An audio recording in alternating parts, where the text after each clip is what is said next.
Hi friends! Sports ప్రియులందరికీ నిన్న BCCI ఒక పెద్ద అప్డేట్‌నైతే రిలీజ్ చేసేసింది. మన ఇండియాలో జరిగే ఐపీఎల్‌కి ప్రపంచవ్యాప్తంగా ఎంత క్రేజ్ ఉందో మనందరికీ తెలుసు భయ్యా. అయితే ఈ సంవత్సరంలో జరగబోయే ఐపీఎల్ 2025కి మొత్తం షెడ్యూల్‌నైతే నిన్న బీసీసీఐ రిలీజ్ చేసింది భయ్యా.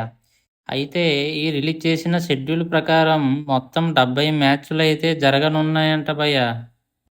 ప్రతి టీం మొత్తంగా 14 మ్యాచ్‌లైతే ఆడనున్నారు. అయితే బీసీసీఐ రిలీజ్ చేసిన షెడ్యూల్ ప్రకారం ఐపీఎల్ మొదటి మ్యాచ్ ఈడెన్ గార్డెన్స్ వేదికగా కేకేఆర్ అండ్ ఆర్సీబీకి 22 మార్చిన జరగనున్నది. భయ్యా ఇది విన్నావా? క్వాలిఫైర్ 1 అండ్ ఎలిమినేటర్ మ్యాచ్లను ఉప్పల్ స్టేడియం వేదికగా హైదరాబాద్లో జరపనున్నారంట. క్వాలిఫైర్ 1ను మే 20లో జరపగా ఎలిమినేటర్ను మే 21న జరపనున్నారు. అరే ఆగు భయ్యా, ఇక్కడితో వీడియో అయిపోలేదు. తరువాత జరగబోయే క్వాలిఫైర్ 2 అండ్ ఫైనల్ మ్యాచ్లను కలకత్తాలో జరగనున్నాయి భయ్యా. క్వాలిఫైర్ 2 మ్యాచ్ను మే 23లో అయితే ఫైనల్ మ్యాచ్ను మే 25లో జరపనున్నారు భయ్యా. అయితే ఈ సంవత్సరం ఈ 10 టీముల్లో ప్లే ఆఫ్స్‌కెళ్ళే టీమ్స్ ఏవో కామెంట్‌లో చెప్పండి భయ్యా.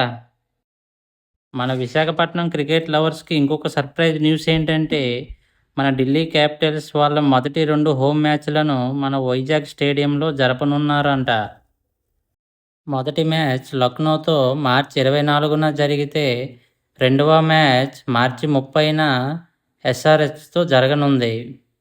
నెక్స్ట్ ఆర్ఆర్ వాళ్ళు కూడా వాళ్ళ మొదటి 2 హోమ్ మ్యాచ్‌లను గౌహతి స్టేడియంలో ఆడనున్నారు. గౌహతి వేదికగా బర్స్పరా క్రికెట్ స్టేడియంలో ఈ 2 మ్యాచ్‌లు జరగనున్నాయి. మొదటి మ్యాచ్ మార్చి 26న కేకేఆర్‌తో తలపడగా, రెండవ మ్యాచ్ మార్చి 30న సీఎస్కేతో తలపడనున్నారు. ఈ వీడియో మీకు నచ్చితే లైక్ చేయండి భయ్యా. ఇంకా ఐపీఎల్ గురించి ఏం వీడియో చేయాలో మీరు కామెంట్లో చెప్పండి భయ్యా. Thank you so much. జై హింద్, జై భారత్.